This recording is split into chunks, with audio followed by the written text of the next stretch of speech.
Yo, what's up, guys? We're back for another UFC event. This week it's another numbered UFC pay-per-view. It's UFC 276. It's International Fight Week, so should be a really fun week out here in Vegas. Good event. I'm actually going to be going to the fights, so pretty excited for the fight card overall, and definitely excited to break down all these fights. But just right before we get started, I want to give a big shout out to the sponsor of this video, which is CashflowMMA.com.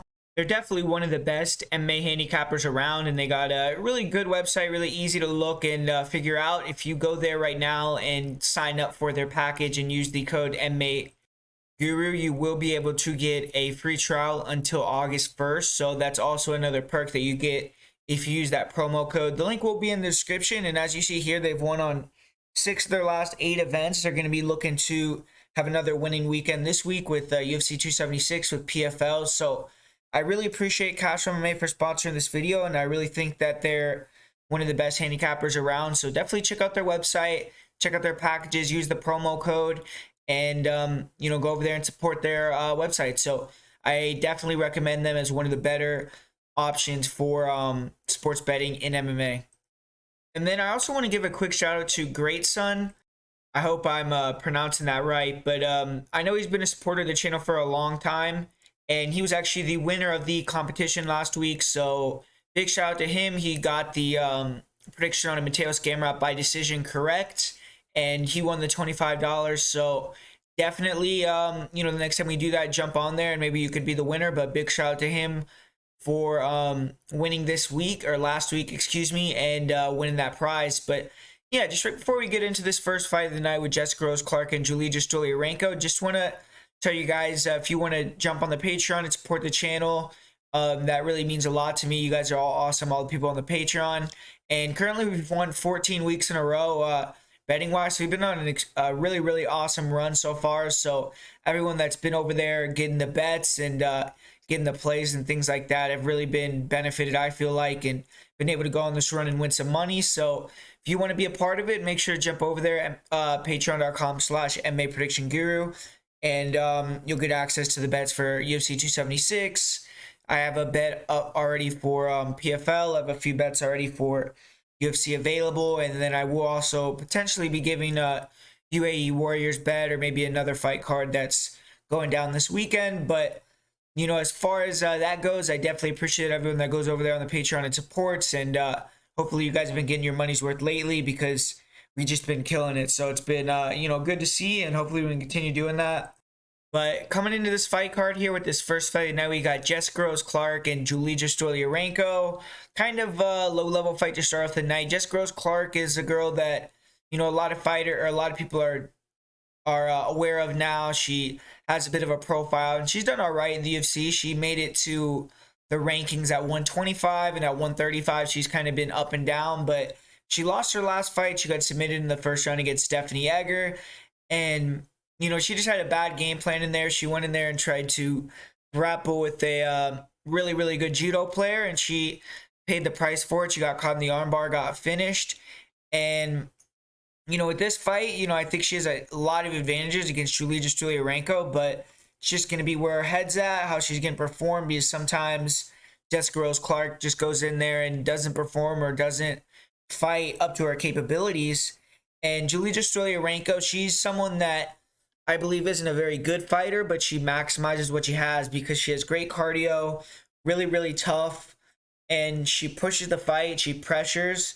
Her striking is not really that good. She's very hittable, she's very loopy with all her shots. I definitely feel like Jessica Rose Clark is the superior striker. Stoliarenko does throw some decent elbows, but that's about the only dangerous thing that she does in the stand-up. And as far as the wrestling goes, Julija doesn't really have good wrestling to speak of. I think Jessica Rose Clark is definitely the superior clinch fighter and the superior wrestler. The only place where Julija Stoliarenko, in my opinion, has a chance to win this fight is if Jessica Rose Clark gets a little bit lax in the guard and allows Julija to get one of those arm bars that she has most of her victories by. But when you look at Julija Stoliarenko, the people that she submitted with the armbar, they've all been very low-level girls.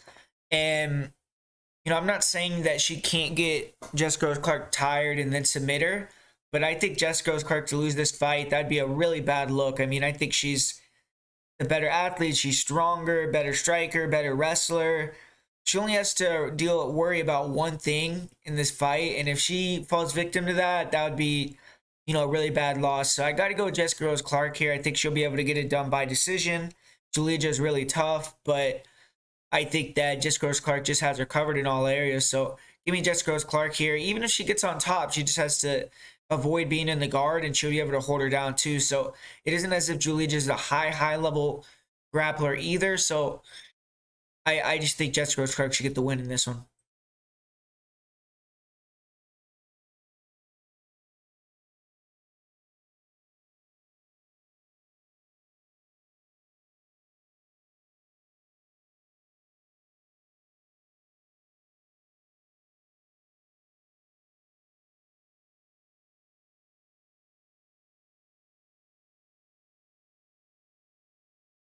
And we got another women's fight in this next one. They're got two women's fights on the card, and they're putting them out of the way after the first two. So this one should be exciting though. Jessica Eye against Maycee Barber.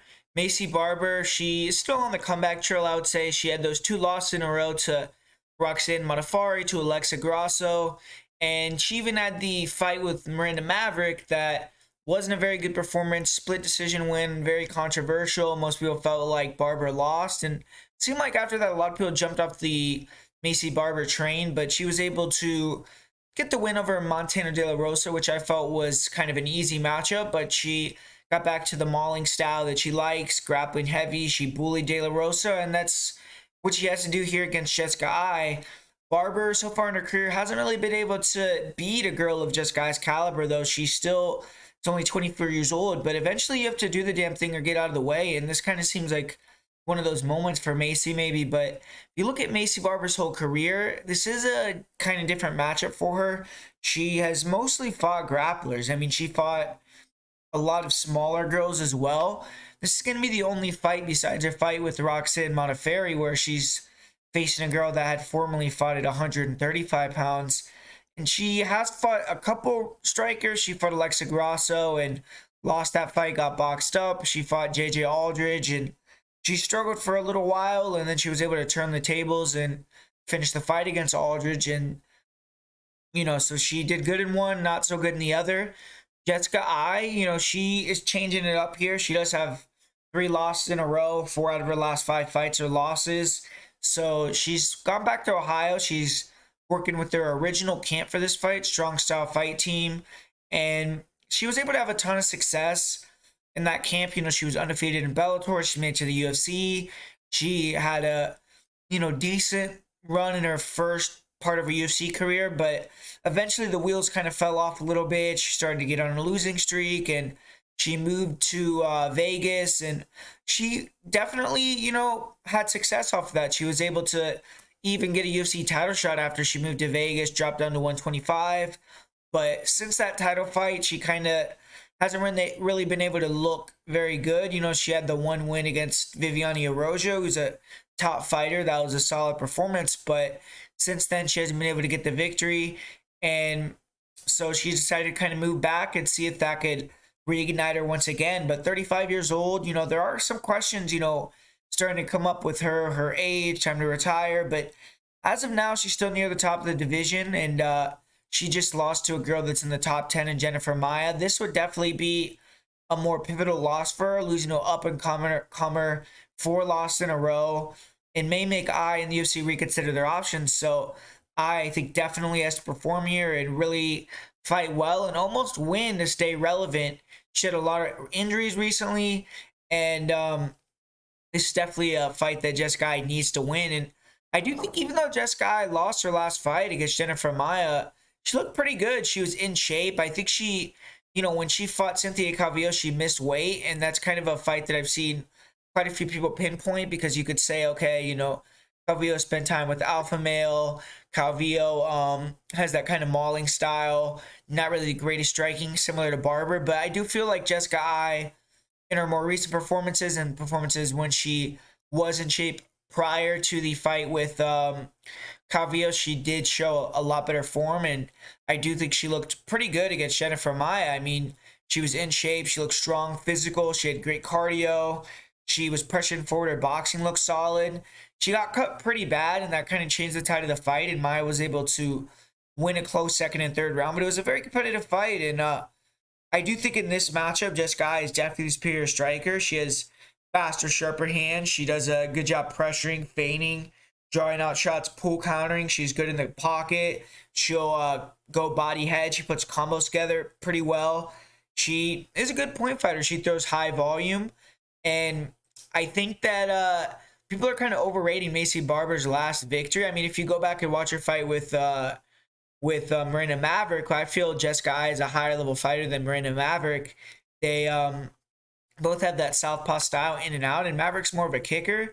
But Maverick had a lot of success throwing these long punches, and kind of Barber was not willing to close the distance. Same thing with Alexa Grasso. I think if Jessica comes in good shape, she looked really physically strong in her last fight. She was controlling the clinch, and I do think she could get taken down, but I don't necessarily think Barber's going to be able to control her on the ground. She has good half guard get-ups, and as long as Jessica comes in that same type of shape that she came in her last fight, I think a lot of people are counting her out unjustifiably, because Montana De La Rosa, she's a girl that likes to grapple as well, so she invited the clinch. She didn't really pose much of a threat for Barber to close the distance on, and Barber didn't have that tentativeness. She was easily able to get it in her position. She was the stronger girl and dominated the fight. So yeah, when you look at it and that's the type of fight you're going to get, it's a pretty easy fight. But if Jessica comes in here in shape, she's moving, she's grooving, she's working her boxing, she's pressuring, she's pushing Maycee Barber back, she's making her struggle to get the takedown, she's denying some clinch entries, denying some of the level changes,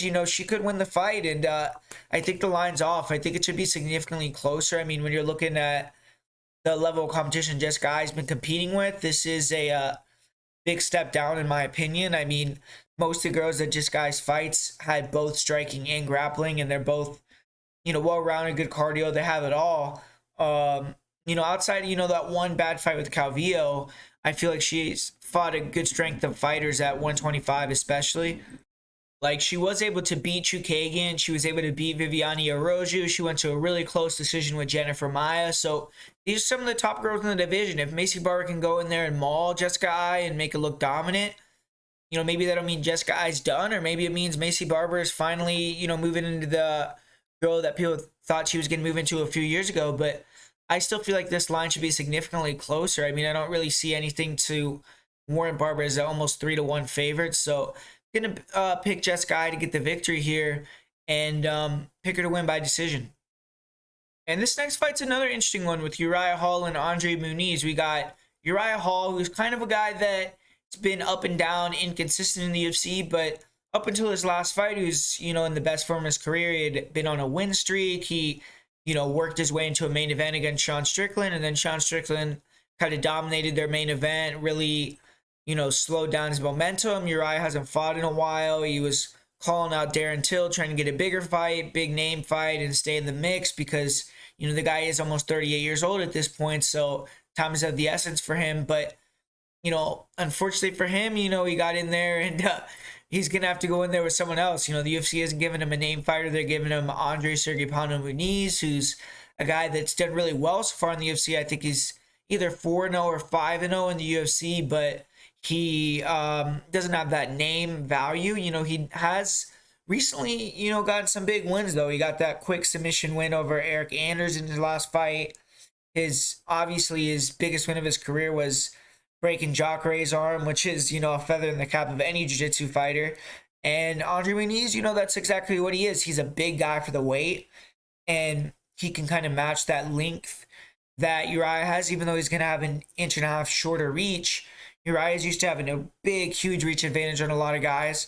And Andre Muniz isn't proven everywhere. His striking is still a little bit rudimentary in terms of, I think if him and Uriah stay on their feet for an extended period of time, he's going to be in trouble because he just leaves a little bit too many openings, gets caught. But he's explosive and aggressive. He'll throw the straight punches. He has okay kicks. It's just, he's not a striker, like Uriah Hall is. So if it stays striking, Uriah definitely has a chance to catch him coming in with a big shot, catch him with an uppercut, flying knee on the level change, and knock him out. And we have seen Sergipano knocked out in, I believe, 3 of his 4 losses, or all four of his losses. So he's been knocked out quite a few times.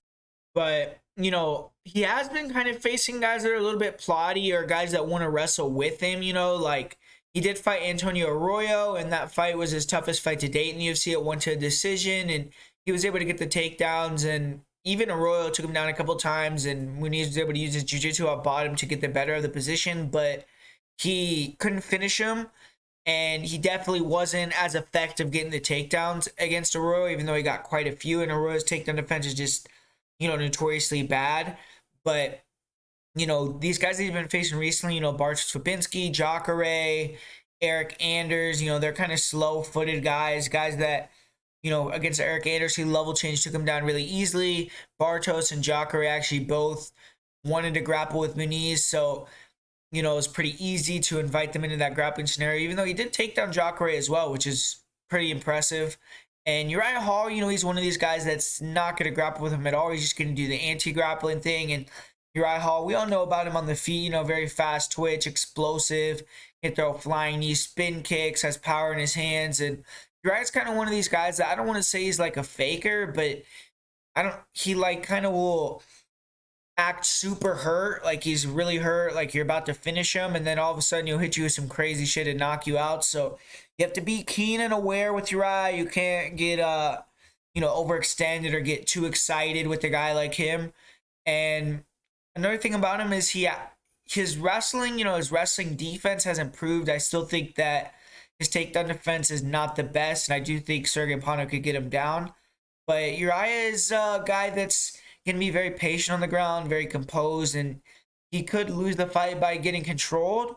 We've seen him have really close calls, like that split decision win recently over Antonio Carlos Jr., where he got controlled for large portions of the fight, but he's not going to make it easy to submit him. He's going to really try to be very defensive. If you take his back, he'll try to really just stick there and wait to the end of the round and only worry about defense, not worry about getting up or getting out of the position. And Muniz, he's going to have to be aware of that and know that, this might be a long fight. If you take him down, don't get too excited and really try to jump on a sub, because, if you let Uriah back up to his feet or you can't get the finish and you get tired in the next round, it could start to go downhill for him. Because Muniz, I do question his cardio a little bit. He definitely gassed out in this fight with Antonio Arroyo, and Uriah Hall has a lot more experience, especially recently in longer fights and in 5-round fights even. So Uriah has the edge in the cardio, if you ask me.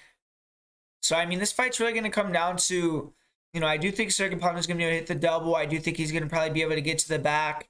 And is he going to be able to get the armbar really quick in the first round, or get that rear naked strangle and, go home without breaking much of a sweat? It's definitely possible, but I could see this one going longer too. I could see Uriah, defending the submission attempts, getting his back taken and just kind of hanging out until the end of the round, and then trying to get Muniz tired and knock him out kind of in that late second or third, or lose a decision. So I do think there's some value on Muniz by decision, and I do think there's a little bit of value in Uriah Hall by knockout as well. But I'm going to go with Andre Muniz. I'm going to say he wins a decision, actually. I'm going to say Uriah Hall's submission defense actually holds up. He's never been submitted in his career. He's got his back taken by some of the best jiu-jitsu guys in the sport, like Antonio Carlos Jr. And obviously, I don't think Antonio Carlos Jr. is the same animal that Muniz is in terms of submissions MMA. But I think Uriah is not going to give him as many openings as these other guys trying to get up or trying to play jiu-jitsu. He's just going to kind of play it safe, and that's why I think this fight could go longer. I think if Muniz doesn't get the submission in the first round, then it'll probably go to a decision if he wins. So I'm just going to go with Muniz by decision in this one. And I think that could be a decent value play if you want to bet it. And in this next one, this fight should be really fun too. We got Brad Tavares taking on Dricus du Plessis. And Brad Tavares, he's proven to be a great talent tester for the UFC. His last two fights, he kind of shifted from that role. He took out two veteran wrestlers. He handed them their walking papers from the company, but he's been in there with Edmund Shabazian when he was coming up, Israel Adesanya when he was coming up, Robert Whitaker, Yoel Romero. And, he hasn't been able to get the win over any of these guys, but he has accrued that experience, and he has gotten quite a few wins in the UFC himself, obviously. But Dricus du Plessis is another fighter in that mold, those guys that UFC is trying to build. So Brad has to get by this test, and if he can, he's going to be right back in the mix, get a top 15 opponent. Dricus du Plessis, he has finished all 16 of his victories. And in the UFC, he's had some kind of a little bit of performances where he started slow, but he always ends up finding that finish. And the guy's just super explosive, very confident, guaranteed violence in every one of his fights. Even his 2 losses, he got finished. So he's never been in a decision. And he had a great career. He fought some really good fighters in the KSW.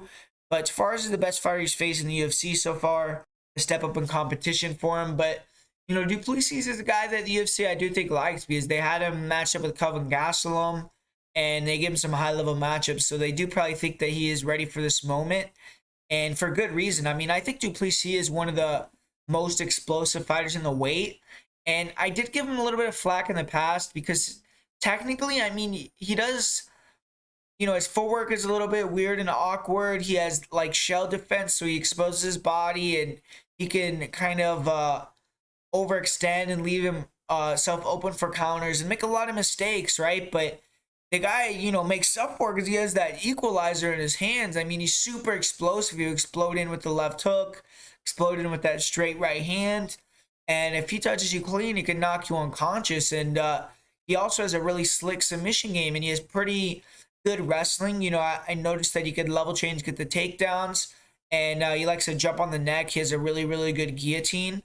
He also will mix it up on the outside with the kicks. He throws some front kicks to the body, round kicks. He'll throw a lot of nice leg kicks. And he's just very explosive, very fast, very dangerous. A guy that could be losing the whole fight. You get him up against the cage, you're trying to take him out, and then he ends up taking you out with a really big counter punch or something like that. So he's someone that you have to be super, super weary of, and you have to be super aware of when you're in close range in the pocket. When he's hurt, he's dangerous as well. So you can't just go in there and try to finish him with free will. So he's a very dangerous guy, and he also has the grappling in his back pocket as well. So I think Dricus Du Plessis could make some noise in the division. He also has good cardio. He comes in shape. He's very big for the weight. So Brad Tavares has his hands full, and Brad Tavares is a guy that very technical striker. I mean, you see him and just very well coached. He has an excellent jab, keeps people at bay with the jab, works the leg kicks, throws some pretty decent combinations. He'll go body head, but a little bit more traditional. He's not gonna explode into some crazy stuff. He's not a guy that's known for his big knockout power, hunting the finish when he gets you hurt. He's gonna stay steady and win on points. And he's really improved his takedown defense. So his takedown defense is top notch. And when he faces a wrestler, he could defend the takedowns, get him tired, and beat him up on the feet, which is what he showed in his last 2 fights. One thing about Brad, though, that he has been clipped against guys that like to explode in and out, that are fast, that like to kind of be athletic, and he's been knocked out. You watch his fight with Edmund Shabazian, you watch his fight with Rob Whittaker, you watch the fight with Yoel Romero. So I think Dricus Du Plessis is kind of a guy in that mold, and because of that, that's why I just feel like over 3 rounds, Brad Tavares is going to leave it open for that counter left hook and get caught and get put to sleep. So give me Dricus Du Plessis by knockout in this fight. And this next fight, we got a fight at 170 pounds between 2 fighters on winning streaks. We got Ian Garry, who's great prospect for sure. He's athletic, tall, long striker. He has good composure. He throws straight shots, really good feints, good distance control. Uses his kicks on the outside, and he has some heavy leg kicks, good round kicks, front kicks to the body, really nasty head kick. Isn't a big combination puncher or anything, but he's accurate. He looks for the counter jabs, counter crosses. He isn't super powerful, but he, pulls fighters into his punches. He's accurate, and, he's long. So he has good ability to create extension, and he can't knock you out if you run into his shots. He has great cardio. He can keep up his lateral and side-to-side movement for 5 rounds. Sticks the jabs, sticks his crosses. Pretty good fight IQ. He doesn't allow himself to get dragged into brawls. He is pretty good in the clinch.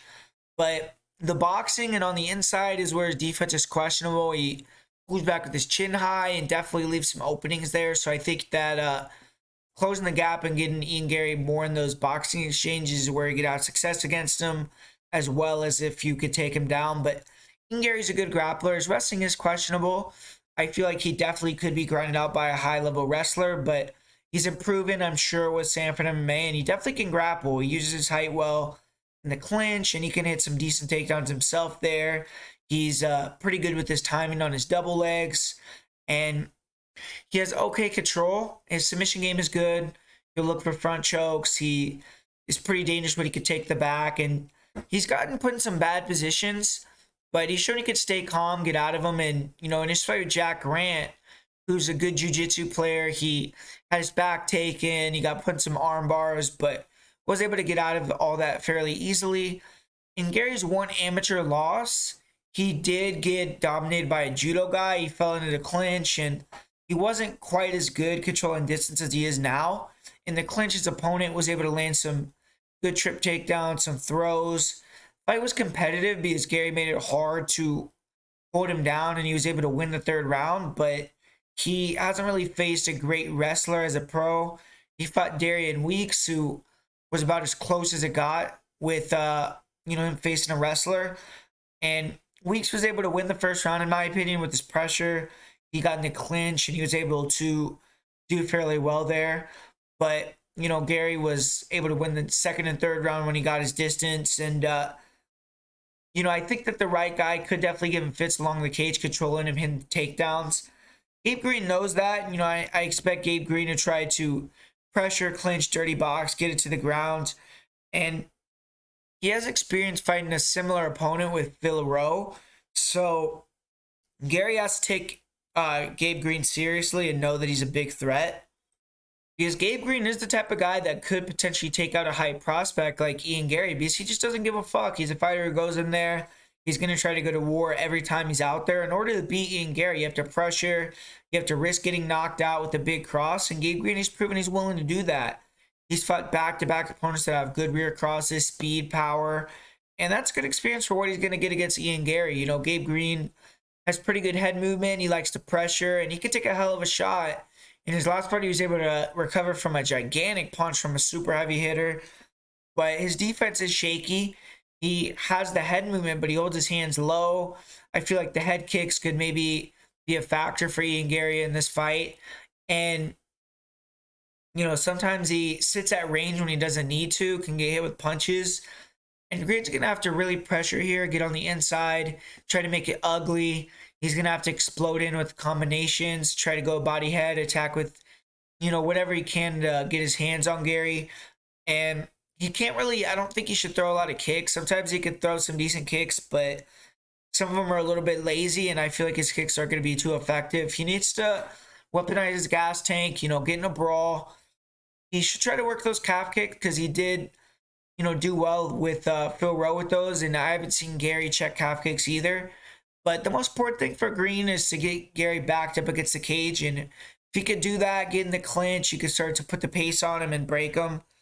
But, I feel like he's going to get put to sleep soon, Gabe Greene. Even though he's super tough, you can't get dropped like you did against Johan Liness and get, rocked the times you did against Phil Rowe and not pay the price. So I think Gabe Greene eventually is going to get knocked out, but, he needs to maybe try to mix in some wrestling here as well. He's a solid grappler.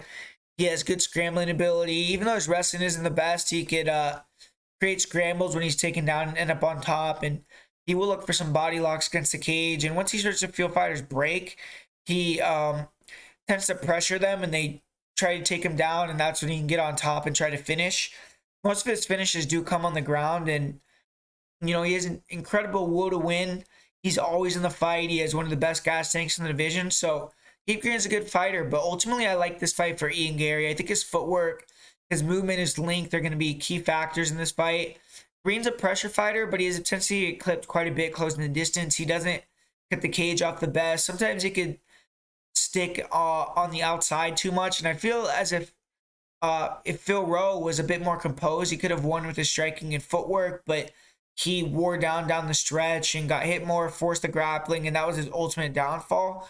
With Garry, I think he's going to be in shape, smart, and those are the two things you can count on.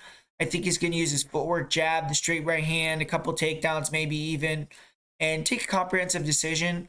I think he could even get the knockout in this one, but I am going to say that Ian Garry wins by decision because Gabe Greene, so far in his career, has proven to have a hell of a chin.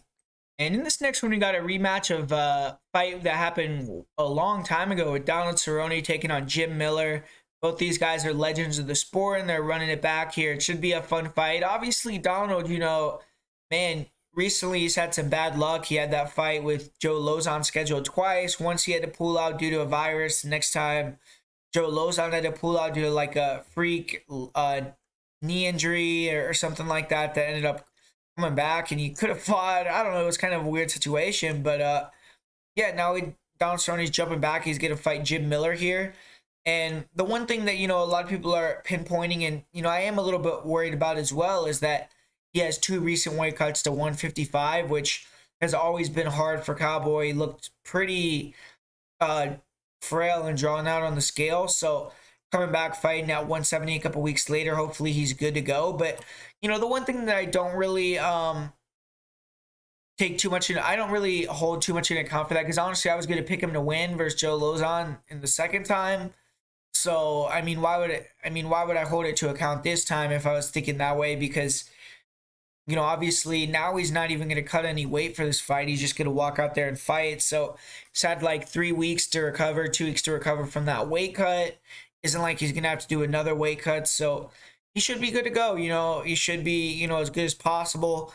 And he's been training for quite a while. The guy's been in 2 training camps in a row, and he's been, really getting ready, getting prepared for quite a long time. Jim Miller is just kind of jumping in here. I don't know how long. I know he was going to fight Bobby Greene, but I don't think they gave them a long training camp for that fight with Bobby Greene either. I think he knew maybe like 6 weeks, 5 weeks. So Donald Cerrone's definitely going to have an advantage there in terms of preparation time. And Cerrone also is going to get the ability, like I said, to fight at 170, which Jim Miller, he's never fought at 170. He's always fought at 155, if I remember correctly. If he does have a 70 fight in the UFC, maybe it's like one fight. And Donald Cerrone obviously has fought up at 170 in, his last few fights. So, he's used to fighting up at that weight, and he's fought at that weight over 10 times in the UFC. So I do think that's another, big advantage for Cowboy. I don't get this line whatsoever. To line Jim Miller at minus 200 just because he's coming off 2 victories over 2 newcomers to the organization. Those are, not super impressive wins. And even though I do understand, like, people are talking about Cowboy, he's going to get hit one time and get knocked out. But, I don't really agree with that. I think the guys that took out Cowboy would also take out Jim Miller. And, you do see Cowboy go all 3 rounds with Nico Price. He went all 3 rounds with Anthony Pettis. So 2 of his last 3 fights, he didn't get finished. It's not like he's out there just getting obliterated. Yeah, his last fight against Alex Cerrone, he got taken out, but it was also like a 20-punch combination. I don't see Jim Miller doing that.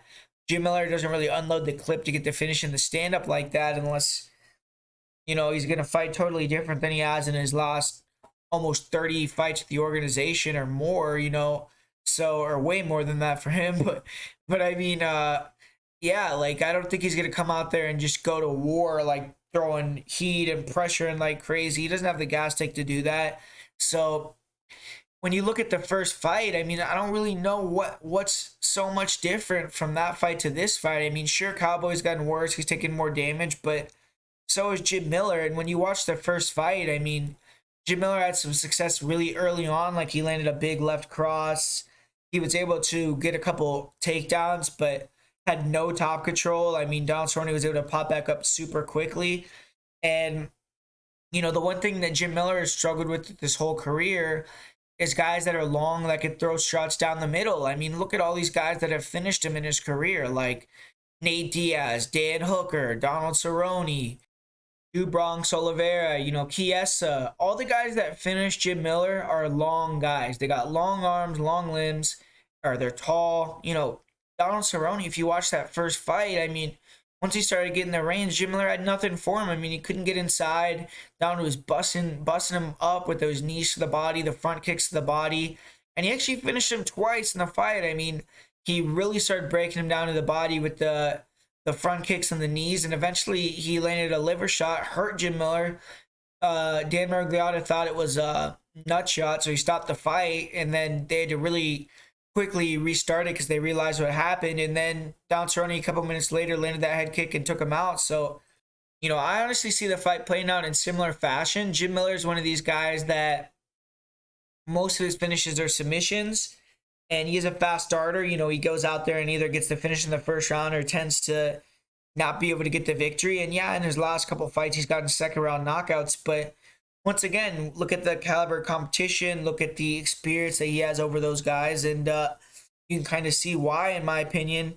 Those guys also are a lot more closer to, not the Mexican guy, but the other guy, Nicholas Moto, is a lot closer to Jim Miller's height.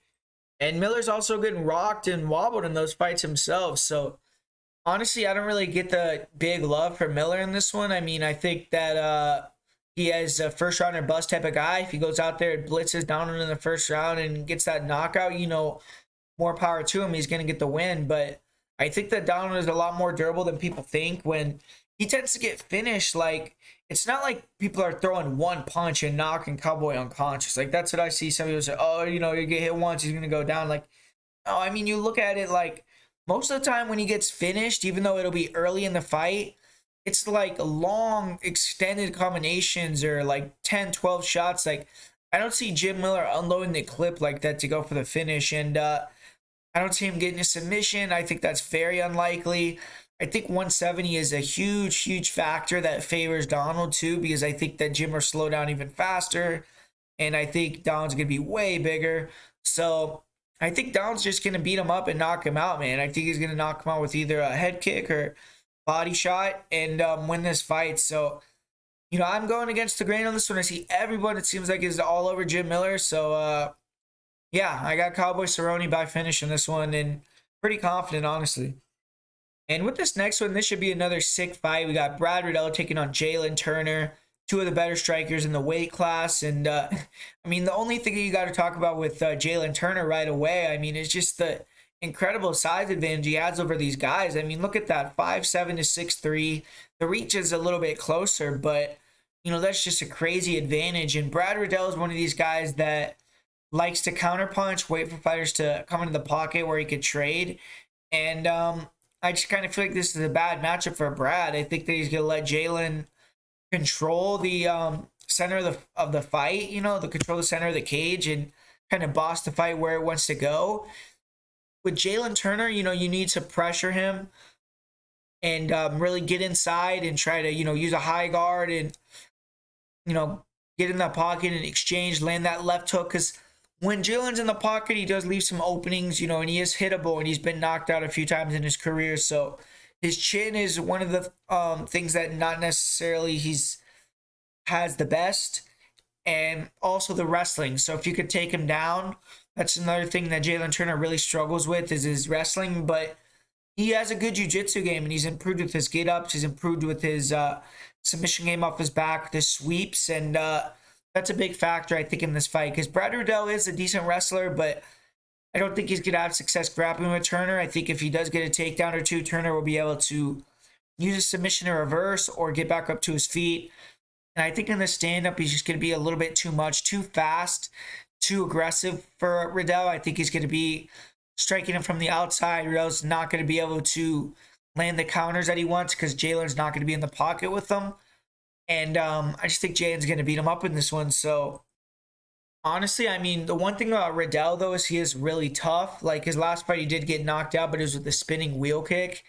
And I think that Turner's speed is going to be a big factor, and he is going to rock and hurt Riddell, but I think he's going to end up winning by submission. I think he's similar to his fight with Medic, similar to his fight with Brock Weaver, where he hurts him and then he submits him. So, give me Jalin Turner by submission in this one. And I think he'll get it in the second round. And then kicking off the main card here, we got Sean O'Malley and Pedro Munhoz. And it's funny how times change so quick in MMA, right? I remember after Sean O'Malley lost to Cheeto Vera, there was like so many people, like, because Pedro's known as a leg kick guy in the 35 division, right? So like, oh, put him in there with Pedro Munhoz, who'll get smoked. He's going to get destroyed by Pedro Munhoz. And now they set up the fight, a couple years later, and no one is agreeing with that sentiment anymore. Now Sean O'Malley's a minus 300. I don't see many people going out there saying Pedro by leg kick finish, things like that. You know, it seems like that thing is kind of behind Sean at this point, but he's still very unproven. I mean, the guy, you know, the level of opponents he's been facing compared to the level of opponents Pedro's been facing is not even comparable. Pedro Munhoz, man, you got to give that guy credit. I mean, maybe he's not winning all these fights. Maybe he has lost 4 of his last 5, and he never reached that pinnacle. But every person he fights, it's like they're in the top 5 or top 10. Like, every guy he fought in the UFC, he's fought everybody. So, Pedro Munhoz, you know, he never says no to a challenge. And coming in here against, you know, the up-and-coming guy, Sean O'Malley, he's going to try to, you know, if he wins over Sean O'Malley, he's right back in there. So I get why he would accept the fight. And obviously with Sean O'Malley, he's fighting a guy that has been around the top. He's on a losing streak. And if he can beat him, then maybe he can jump into contention a little bit. So it's definitely a pivotal fight. And, you know, I feel like Pedro Munhoz is getting disrespected a little bit. I mean, we haven't seen Sean O'Malley in there with someone that's, you know, I guess Paiva is a guy that's known to pressure, be very durable. But I don't think anyone would say Paiva has the danger factor that Pedro Munhoz brings. He used to fight at 125. He's a little smaller. He doesn't have that big knockout power.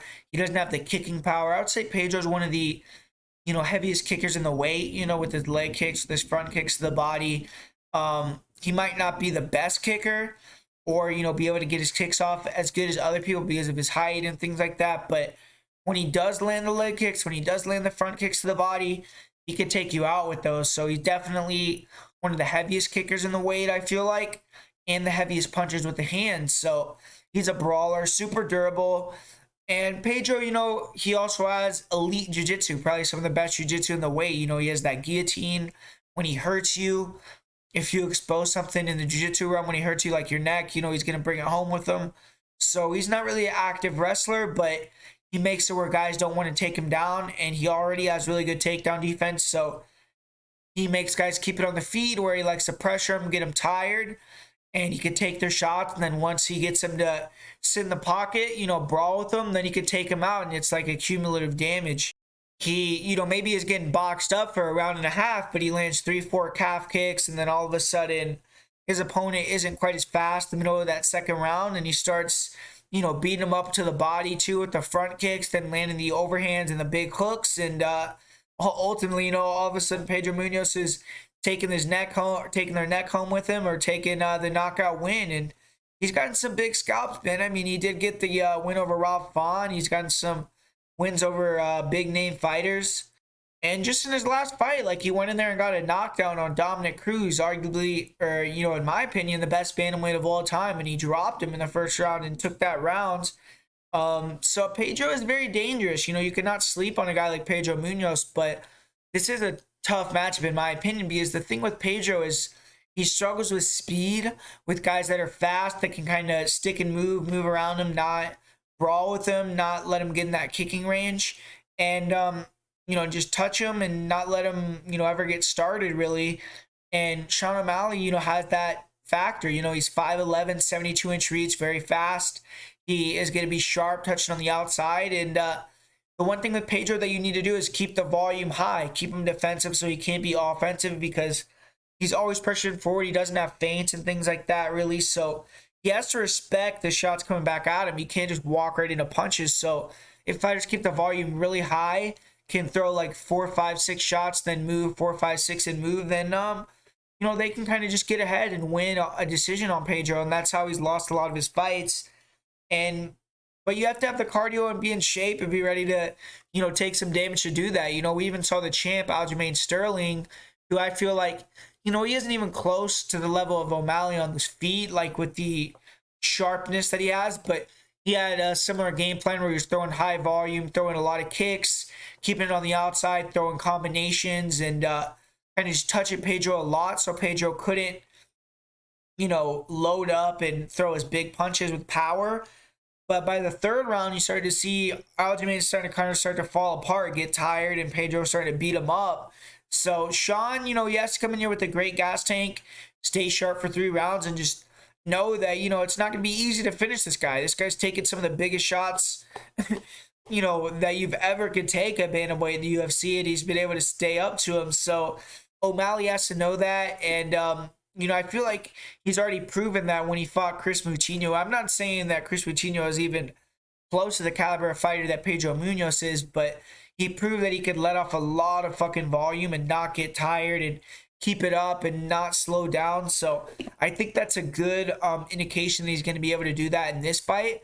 It's just, how frail do you think Sean O'Malley is? Do you think he's going to hold up to the leg kicks? Do you think Pedro only needs 1-2 leg kicks to really change the fight? Do you think he could take a big bomb from Pedro? Do you think he could take those stabbing front kicks to the body from Pedro?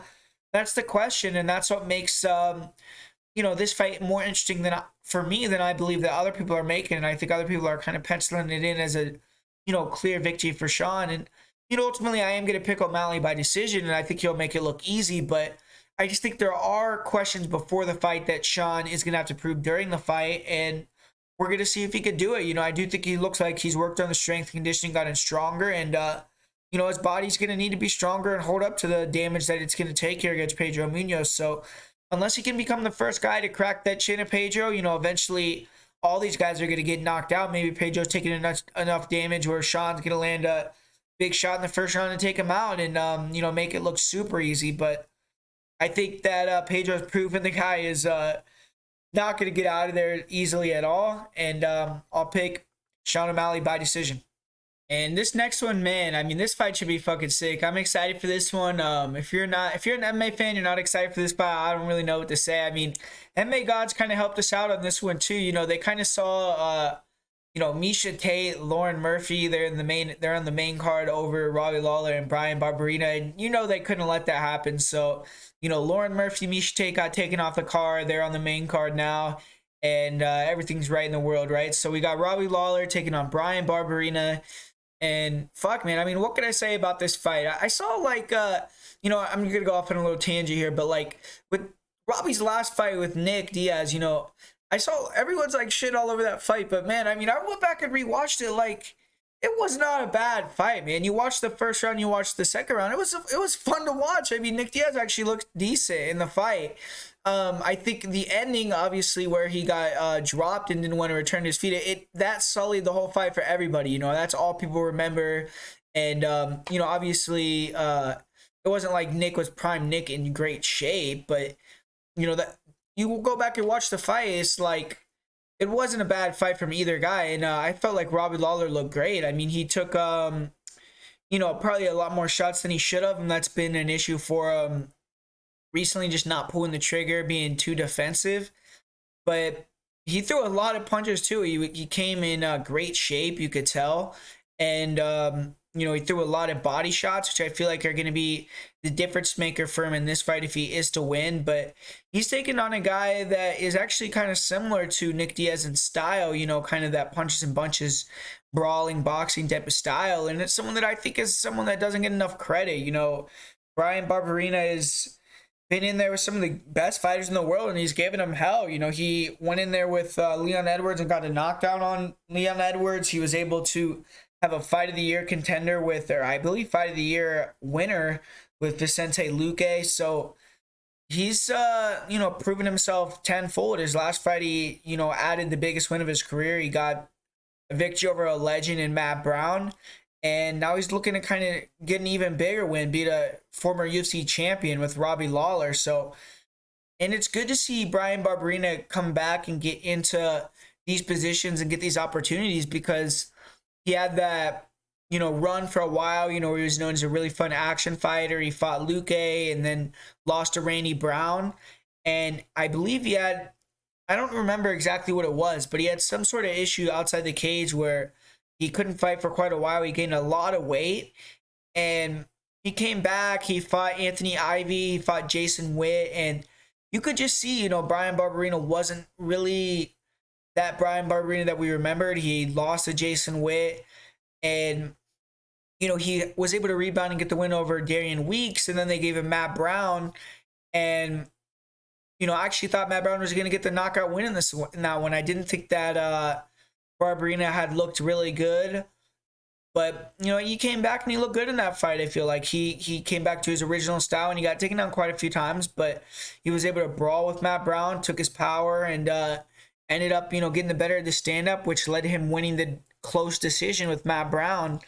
And I feel like that definitely is going to give him some confidence. And it's cool to see after, having that setback, maybe looking like he was on the way out, to now get a win over Matt Brown, now be fighting on a pay-per-view against Robbie Lawler. So hopefully Barbarena, could start to get some of the respect that he's earned in the sport, in my opinion. But yeah, this fight's going to be a war. I mean, it's going to be a boxing fight. I don't really see any other difference or anything else that could happen. I mean, Robbie Lawler and Bryan Barberena are probably really happy that they're facing guys that aren't going to shoot takedowns on them. If anyone tries to wrestle, I think it'll be Lawler, but I think he's just going to try to box too. And it's just going to be a battle of who can kind of implement their style, because Robbie Lawler, he is much lower volume, but he's more explosive. And even though he's 40, I think he's still faster. So Robbie's going to be trying to kind of, use that kind of footwork that he has, where he's bouncing on his toes, and he's able to kind of slip and rip that left hook and really throw the 3-2 quite often. And in the pocket, rip those hooks to the body, to the head, and throw heat. So you don't want to be there with them. And, with Barbarena, he's going to be looking to throw punches and bunches. He's going to be looking to be going body head. He's going to be trying to throw a lot of combinations on the inside, long striking combinations to try to, get Robbie to just be defensive, shell up, and, bob and weave, and then get out of the way. I don't think he wants to stick in the pocket for too long with Lawler, but he's pretty good at that anyways, like landing his combination and then getting out of the pocket. But I feel like that's going to be the difference. It's either going to be Bryan Barberena being able to, move around a little bit, use that footwork, and then, close the distance with the jab or with the cross and create a combination off of it, throw 5-6 punches, land, get out. Maybe Robbie lands one and he just volumes him over the course of the 3 rounds. Or Robbie's going to make the fight equal with the body shots, get Bryan Barberena a little bit more stationary, get it more of a pocket fight. And that's where I think Robbie could eventually maybe even get Bryan Barberena out of there with body shots, with headshots, or, win the decision himself. So it's going to come down to kind of if Robbie can cut the cage off, bang the body, and slow Barberena down enough where the volume becomes closer.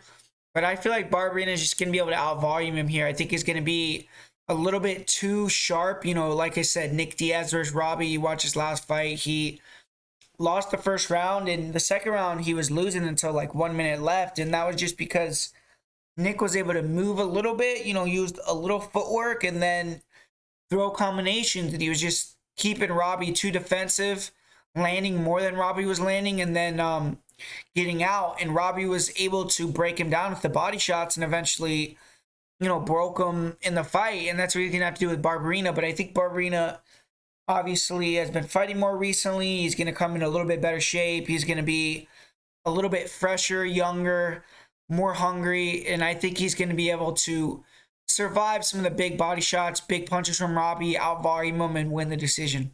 So, going to go with Barbarena. And this next one, this is a really intriguing fight with Sean Strickland taking on Alex Pereira. And Alex Pereira, obviously, he's coming in really fast. He only has 6 fights, and he's already fighting a guy that's top 5 in the world with Sean Strickland. If he wins this fight, I would not be surprised if the UFC fast-tracked him to a UFC title shot, obviously with the, history he has with 2 victories over Israel Adesanya, knocking Israel Adesanya unconscious.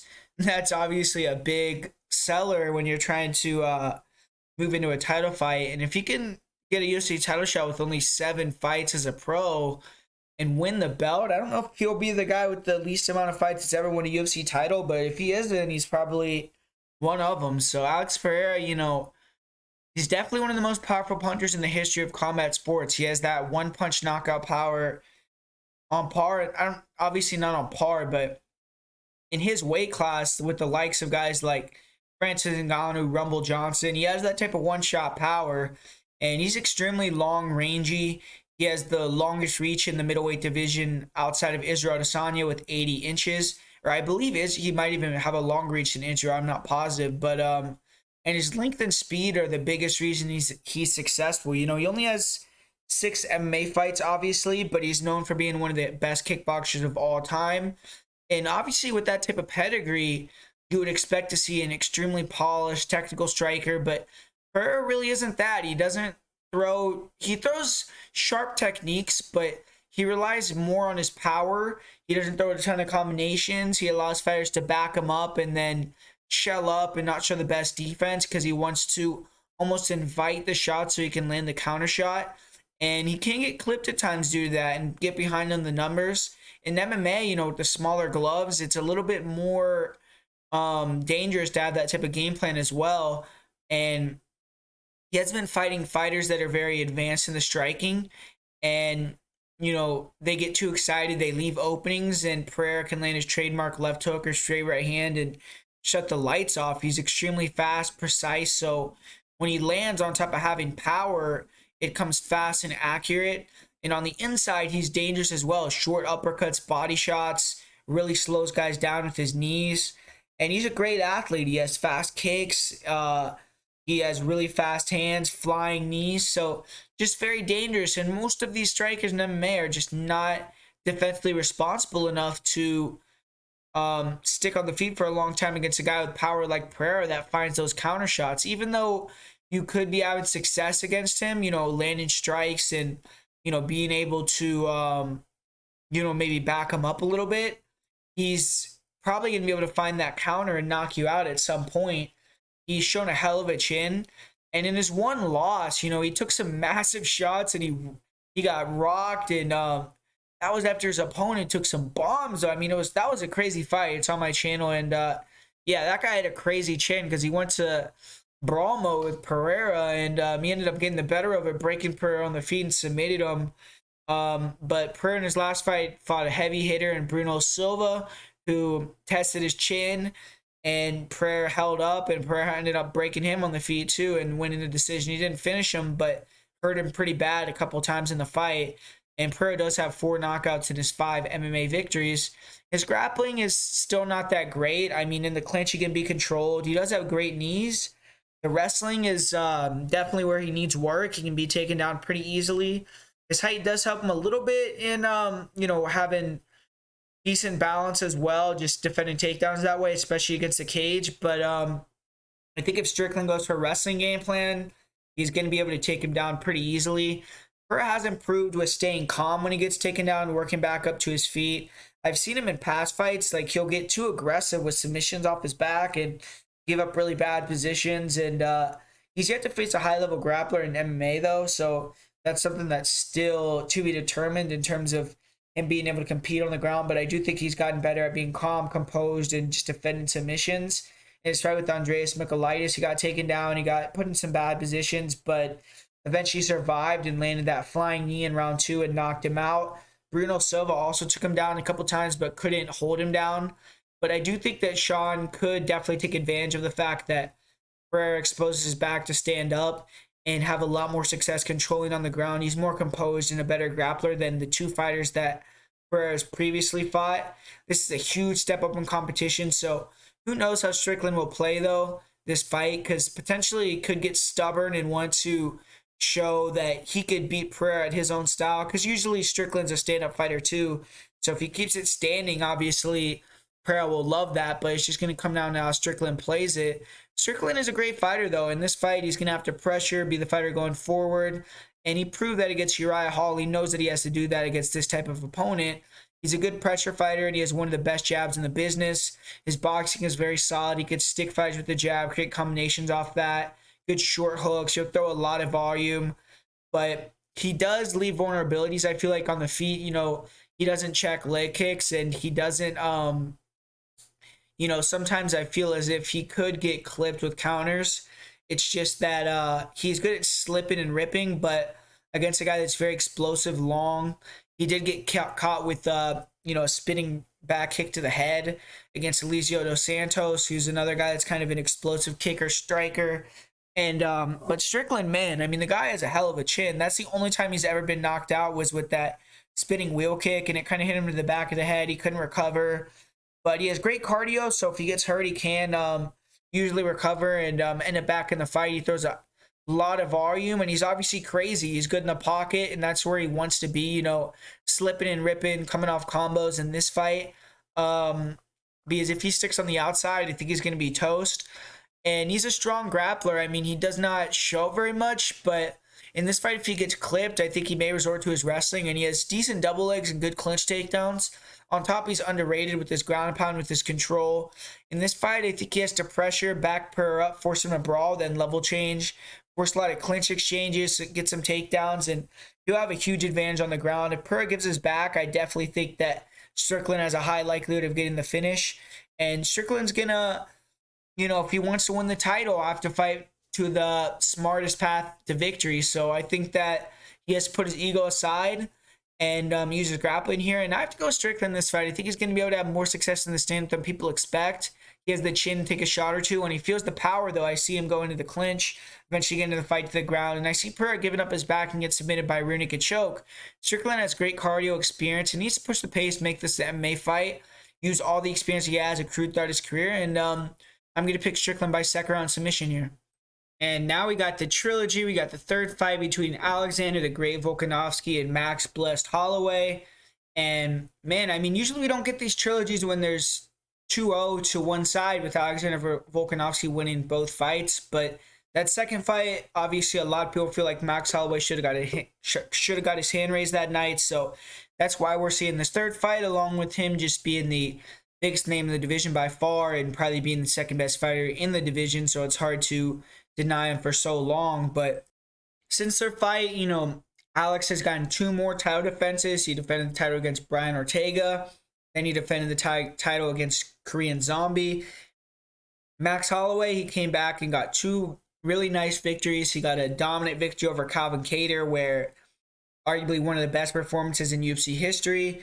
And then he had a really fun fight with Yair Rodriguez, which was competitive. And, he took a lot of damage in that one, but he showed his chin and heart once again and was able to persevere and kind of beat up Yair and land the more volume like he normally does.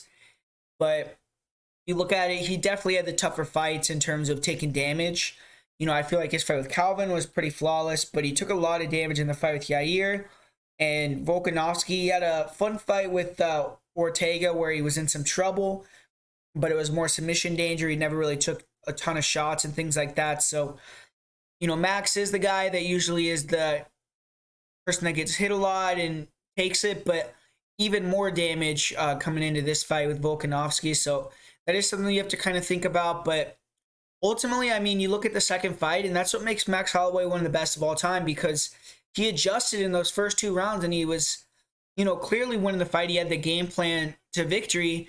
But then Volkanovski showed why he's one of the better guys, because you watch that first fight and, actually Volkanovski kind of cracked the code and he had a really good game plan with his, what he was trying to do, where he was throwing a lot of leg kicks on the outside. And Max Holloway in a lot of his fights is stubborn. He doesn't really throw a lot of kicks and more just likes to use the hands and box. So Volkanovski was able to stick and move on the outside with the leg kicks and be effective in that area. And then on the inside, Volkanovski proved that he's a little bit superior there because he has that short center of gravity. He's very quick. He throws excellent feints, and he has the the threatening of the level change. So he can kind of makes Max Holloway a little bit to think a little bit more than Volkanovski is going to think.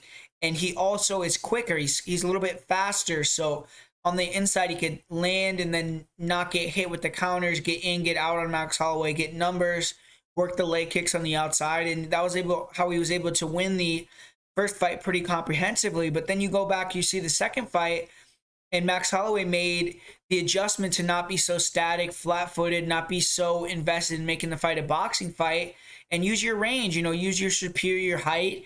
And, he was able to land a ton of body kicks, head kicks. He actually rocked Volkanovski with the head kick in the second fight, and was moving around on the outside, making Volkanovski be the aggressor more, pressure more, try to get inside. And when Volkanovski was sitting on the outside, he was teeing off with the kicks and not letting Volkanovski be the only one kicking in the fight.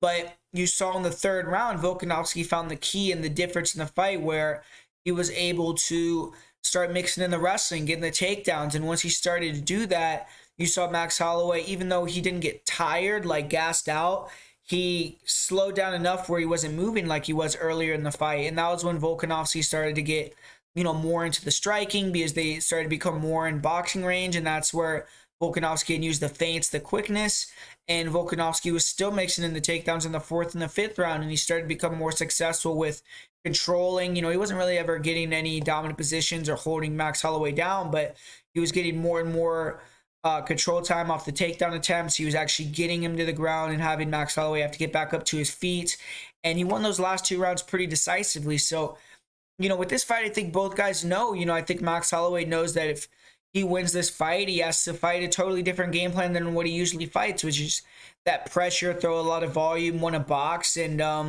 do that. In this fight, he's going to have to, be more of the matador, stay on the outside, use his kicks more, and then use those kicks to set up his boxing later on in the fight if he can. And Volkanovski, he has the blueprint to win against both ways that Max Holloway fights. He has if he fights with the outside game plan, trying to throw the kicks and move, then you have to mix in the wrestling to win. And, if he wants to stick on the inside and box, then you have the edge there.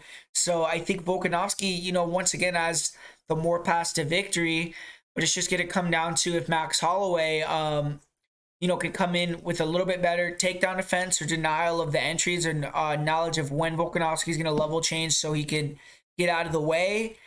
And just coming in with, I don't even want to say a little bit better shape because he's always in great cardio shape, but just in the mindset to know that you have to keep that same, kicking and moving game plan that you had early in the fight throughout the whole fight. You can't kind of go back to your old style. And Volkanovski, I feel like for him, I think that it would be smart for him to wrestle early in the fight, get the takedown early in the fight. Even if you can't get the takedowns, try to really remind him that, yeah, we're going to be wrestling tonight, and put him against the cage, try to get him a little bit slowed down with his movement. And then, you could win in that more inside type of fight. So, I feel like this fight really could go either way once again. I think that the second fight was razor thin.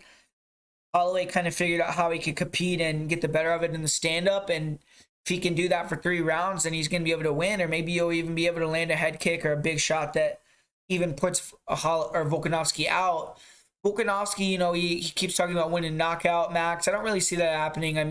Even though Max is taking a lot of damage, I don't think Volkanovski is going to be the guy to knock him out. I think that he should try to wrestle early. Like I said, get Max a little bit weary of the takedown, maybe get him a little bit slowing down, and then strike later, with the leg kicks and with the feints and just like inside combinations, sticking and moving as the fight goes on. So I'm going to go with Volkanovski by decision for the 3rd time in a row, and we'll see if this is the last time that they fight each other. But if Max Holloway wins, they might have to do it again. So we'll see what happens. I'm not counting Max Holloway out in the least bit, but I am going to pick Volkanovski for the 3rd time in a row against each other. I picked him the other 2 fights, and I'm going to pick him again. And last but not least, we got the main event here. We got Israel, the last stylebender, Adesanya. He's going to be taking on Jared, the Killer Gorilla Cannonier. And this is a fight that I feel like a lot of people are penciling in Israel as the victor already. And I kind of get that. Jared Cannonier is a guy that's had very good success at middleweight in the UFC, but when he went in there against Rob Whittaker, he got outclassed a little bit. But I do remember, prior to that Whittaker fight, a lot of people were on Cannonier by knockout, like almost everybody. I remember I was in the minority of the people that are picking Whittaker.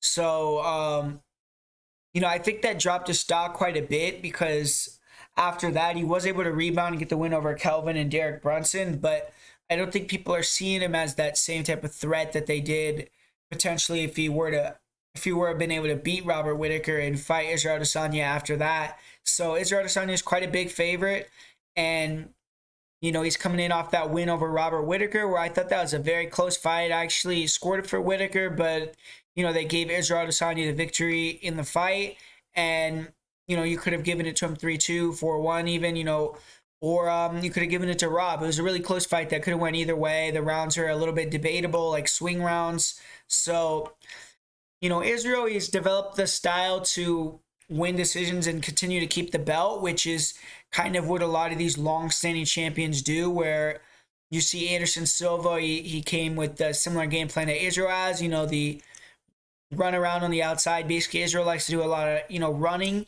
and throw leg kicks, and then he gets you to either just stick on the outside and, accept your fate, and he's going to throw leg kicks and straight punches occasionally and just beat you by decision. Or, you overextend, you try to get inside and go for the kill, and that's where Israel could style on you, show his skill, show his ability to counter, show his ability to slip and rip and land these big counter shots, find his openings and land a kill shot with the knee or a, kind of creative technique and knock you out. So it's kind of a pick your poison type of thing with Israel, where he's developed a super good point fighting game. And then usually when fighters try to go for the kill against him, he has that length and counter ability to walk him into something and knock him out. So it's really, really hard to find that puzzle to beat him. Obviously, Jan Blachowicz was able to expose one way to beat him, which is, obviously get the takedowns, hold him down. Israel will get tired, and he's not really good at getting up off bottom. He seems like he's really loose with his full guard, with his half guard as well. And I think if he fought a guy that's aggressive on the ground, aggressive finisher, he could be in trouble. But, most guys at 185, luckily for him, aren't really super high-level grapplers. Like, he fought Marvin Vettori and Derek Brunson already. Those are probably the two best wrestlers in the division. And he was able to to take out both of them. So, these fights where he's facing guys that just want to keep it on their feet, they're a lot more easier, I'm sure, for Israel to get ready for a game plan and, be confident in winning. Obviously, his last fight with Robert Whittaker did have the takedown threat. He actually got quite a few takedowns, and that was part of the reason why the fight was competitive. So with this fight with Cannonier, I don't really see that threat being there. I don't see Cannonier trying to look for any takedowns or getting any takedowns. It's going to be a striking match. And so it should favor Israel Adesanya in that sense. But the one thing about Jared Cannonier, I will say, he's definitely probably the heaviest hitter that Israel has fought in MMA. And I mean, he's probably, I guess Jan Blachowicz is the heaviest and then Cannonier. But, some people might argue like Yoel, but I don't think Yoel is like as hard of a hitter. I mean, maybe if he hits you with like a flying knee or something, but I think the technique of Cannonier being, naturally a really big guy and just throwing really sharp, I think he has harder punches. But, Cannonier, he's one of these guys that he does have a bit of an X factor to him because of his confidence. I always like to see that in a fighter. He has an aura about him where he definitely feels like he belongs here and he feels like he's going to knock out and take the title. And that's like over 50% of what you need. You need to have the, thinking in your head that you're going to go in there and dethrone the guy. If you're already questioning yourself before the fight, you're almost a loser already. So Cannonier has that, and he has the knockout ability to do it. So with Cannonier, I mean, I feel like skill-wise, he's not necessarily on the same level of Izzy, but he's very explosive. He throws nice leg kicks himself, and I think he's going to go for it. He's very durable and big, and just because if he goes for it early, I think he has to get the first round knockout, man. I think that's the way he's going to win. First round knockout, second round knockout, close the distance, land that big cross, land a big high kick, land some big leg kicks, get him demobilized and land a combination, take him out. Because if you can't get him out of there early in the fight, I just feel like Israel's going to start to break him down, and then Jared is going to be too willing to kind of go through that fire and get knocked out. So I think that, as the fight goes on, Israel's going to uptake in his ability to get the finish with a knockout. But early on, I think Cannonier is one of the more dangerous fighters that Israel could fight in the division. I mean, the guy's long, rangy, he's tall, he's big for the weight. He's not as long and tall as Israel, but he's explosive, he's fast, and he has that one-shot knockout power. So if Israel's pulling back or Israel's, caught against the cage, a Cannonier can catch him with a big knockout shot, we could be seeing a new champion. But the likelihood of that I don't think is extremely high. I think that Israel's probably going to be able to touch him early, get the beat up when he's going to blitz, what he's trying to do. Once he gets the reads on it, I think he's going to start to walk him into shots, and I think he's going to either knock him out with a head kick or a knee or something big up the middle, or type of shot that he just catches him with that Jared can't see coming as he's coming in, and retaining his belt. So I got to go with Israel in this one. I haven't really seen many people giving Cannonier much of a chance this week, and I'm not really going to be jumping on that Cannonier side either. So give me Israel on this one to, I'll say, win by third or fourth round TKO. So that's the full card breakdown for UFC 276. Hopefully you enjoyed it.